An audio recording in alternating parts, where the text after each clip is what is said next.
Welcome, ladies and gentlemen, to the news from SABA Satellite Channel. From Arab, there are tonight's top stories. President Al-Alimi affirms the state will not allow violations of Yemeni airspace and orders heightened readiness to protect national sovereignty. Cabinet forms crisis team to coordinate military, political and legal efforts.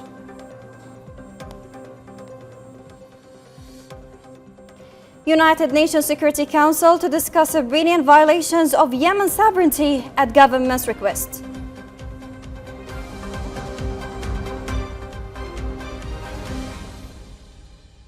Welcome back. President of the Presidential Leadership Council and Supreme Commander of the Armed Forces, Dr. Rashad Al-Alimi, says the Iran-backed Houthi terrorist militia has once again undermined peace efforts by receiving an unlawful flight to Sana'a despite regional and international mediation efforts. In a televised statement, Al-Alimi said Yemeni armed forces and security agencies were placed on maximum alert and carried out defensive measures targeting the runway at Sana'a airport to protect Yemen's sovereignty and prevent the establishment of a new reality outside the country's constitutional and legal framework. The president said he had instructed military and security authorities to prioritize the protection of civilians and public property and to avoid widening the confrontation, accusing Iran of seeking to drag Yemen into a broader regional conflict. Al-Alimi stressed that the government will not allow any future aircraft to violate Yemen airspace or operate outside the state's legal authority, whether at Sana'a airport or any other airport. He said the government remains committed to keeping Sana'a airport open for civilian travel through Yemeni Airways, the country's national carrier, and noted that proposals had been made to facilitate commercial flights and transport Houthi delegates using aircraft chartered by the national airline. He accused the Houthis of rejecting those initiatives. The president held the Houthi militia and Iran responsible for the latest escalation and instructed the government, armed forces and security agencies to maintain maximum readiness while pursuing political, diplomatic and legal measures to safeguard Yemen's sovereignty. Al-Alimi also announced an emergency meeting of the Presidential Leadership Council to assess the latest developments and called on the international community, particularly the United Nations Security Council, to move beyond condemnation and enforce international resolutions related to arms embargoes and sanctions.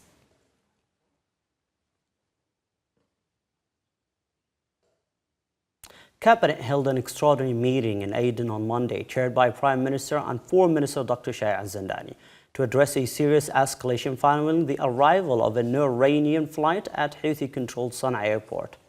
The cabinet said the government has exhausted all initiatives aimed at preventing further escalation and announced it will remain in permanent session to monitor developments and take the necessary decisions to protect Yemen's sovereignty.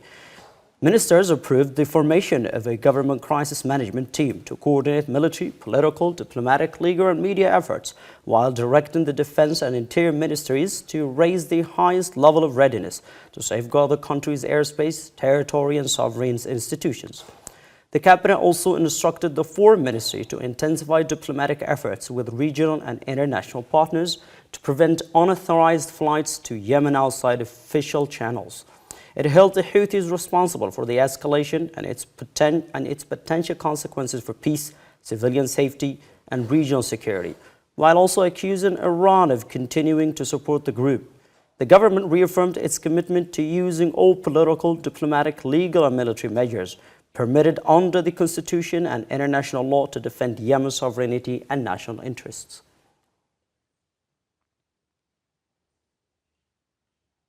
Defense Minister Lieutenant General Tahir Al-Uqaili says the armed forces will confront any hostile aircraft violating Yemen's airspace and sovereignty using all available means.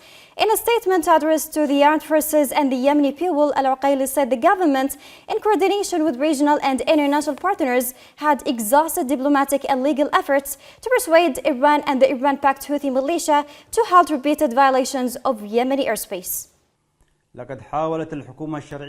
Yemeni government, in cooperation with the regional and international community and through all legal and diplomatic means, tried to convince the Iranian regime and the Houthi co-militia in Sana'a to return to the right path and refrain from violating Yemeni airspace with Iranian flights. This violation was not the first of its kind. Rather, it differed from the previous ones in that it constituted a challenge to international legitimacy. He also warned that it would respond to any aircraft it considers to be violating Yemeni airspace using all available means, describing the latest incident as a hostile act. The statement said Yemen's leadership remains committed to defending the country's sovereignty by land, sea and air, regardless of the consequences.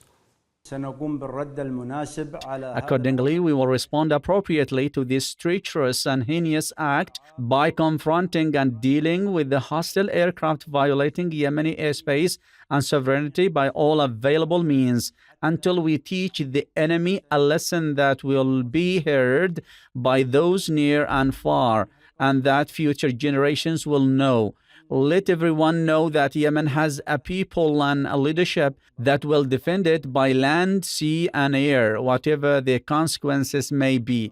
We hold the Iranian regime fully responsible, morally and legally. The Minister of Defense announced that the Yemeni armed forces targeted the runway of Sana'a International Airport to prevent an Iranian aircraft from landing in Yemeni territory.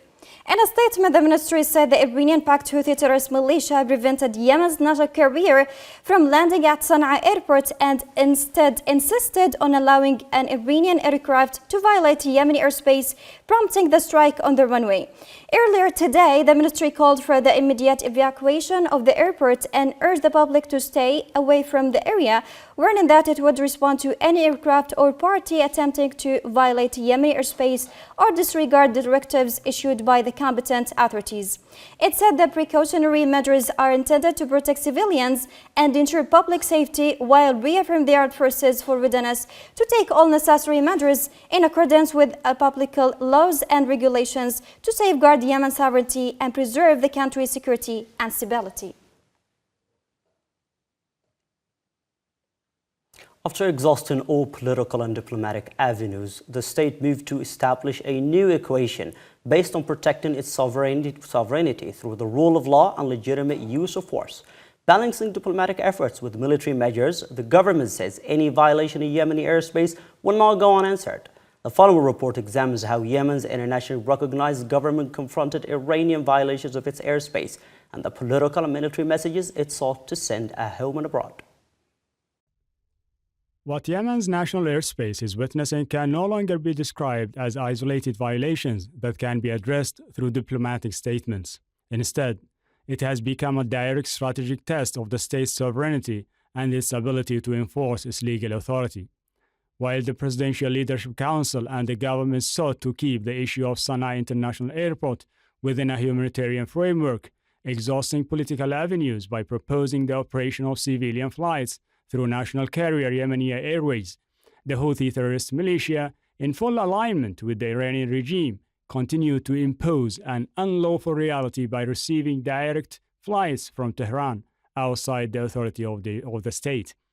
The government says these actions constitute the blatant violations of international law and relevant United Nations Security Council resolutions. In response, the political leadership adopted a firm approach combining political warnings with intensive diplomatic efforts aimed at building a stronger legal case backed by the international community. This culminated in limited defensive military measures carried out by the armed forces, targeting the runway of Sana'a's airport to send a clear operational message that protecting Yemen's sovereign airspace and border crossing can no longer be postponed or compromised. President Rashad al-Alimi also stressed that protecting civilians remains the highest priority and emphasized avoiding any slide into a broader, uncontrolled confrontation. The government's diplomatic campaign has also sought to document Iran's violations and present them before the United Nations Security Council and regional partners. These efforts are intended to strengthen Yemen's call for the implementation of international resolutions, tighter sanctions against those involved, and greater international attention to the risk posed by turning the Tehran-Sana'a air route into a permanent military supply corridor that threatens regional security, international navigation, and stability outside the authority of Yemen's state institutions. Yemen has now entered a decisive phase in establishing a new strategic principle that defending national sovereignty is fully compatible with respecting international law and pursuing a sustainable peace. It maintains that no political settlement can be accepted if it is based on imposing a fait accompli or bypassing constitutional institutions. To that end, the government continues to intensify its diplomatic engagement while raising the operational readiness of its armed forces to prevent further violations, with the objective of restoring full state sovereignty over Yemen's territory, airspace, and entry points, while safeguarding the national security of Yemen and the wider region. Ministry of Transport had confirmed that all airports across the country continue to operate normally. In a statement issued from the interim capital, Aden, the ministry said air traffic and scheduled flights are proceeding according to approved operational plans.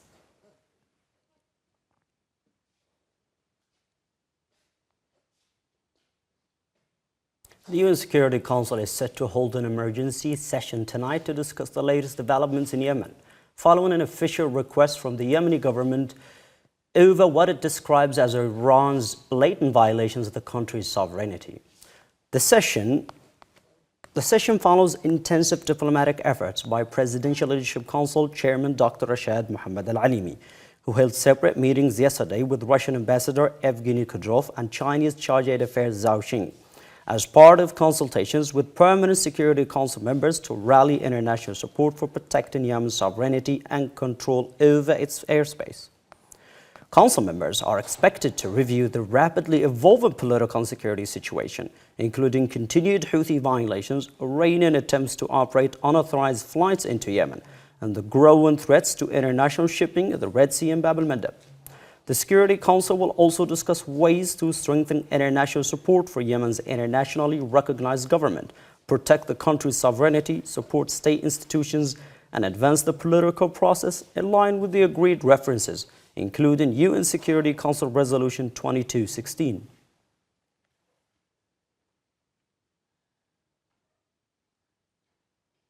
Minister of Culture and Tourism Muta'ad Dammaj praised SABA satellite channel qualified young national staff, modern media infrastructure and advanced technical capabilities during a visit to the channel's headquarters in Marib. Praised by SABA satellite sector head Khalid Aliyan on the channel's news operations, technical resources and training plans, the minister described the broadcaster as a model national media institution capable of fulfilling its professional and national mission despite the country's exceptional circumstances. The man said the channel is managed by highly qualified local professionals and follows an academic approach to staff development, adding that SABA TV reflects Yemeni's ability to build modern institutions and serve the country even amid the challenges of war and limited resources.